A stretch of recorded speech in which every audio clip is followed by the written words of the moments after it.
আরে ওই দুই আকাইম্মা সারাদিন শুধু বসে বসে খাস, কোনো কাজকর্ম কিছু নেই। এখনই আমার ঘর থেকে বেরিয়ে যা, টাকা পয়সা রোজগার করা ছাড়া আর এই ঘরে ফিরবি না। বুলবুল, আমরা এখন বড় হয়ে গিয়েছি রে। আসলে আমাদের এখন নিজের পায়ে দাঁড়ানো উচিত। এখন থেকে আমরা কাজ করব, আর যা রোজগার হবে তা দাদির হাতে তুলে দেবো। দাদি অনেক খুশি হবে। বুলবুল, দেখ দেখ, মনে হচ্ছে আমাদের কপাল খুলে গেছে রে।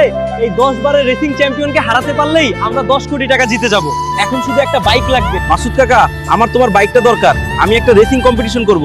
হ্যাঁ রে, তুই নিয়ে যা, আর জিতে আসবি কিন্তু। কি রে, তুই ভাঙাচোরা মান্ধাতা আমলের বাইক নিয়ে এসেছিস আমার সাথে রেস করতে? হাসি তামাশা করিস না রে, সময় সবকিছু বলে দেবে। কি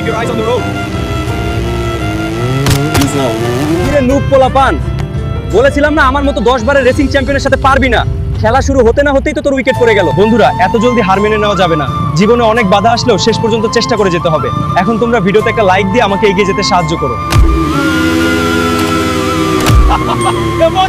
বন্ধুরা, অবশেষে আমি জিতেছি।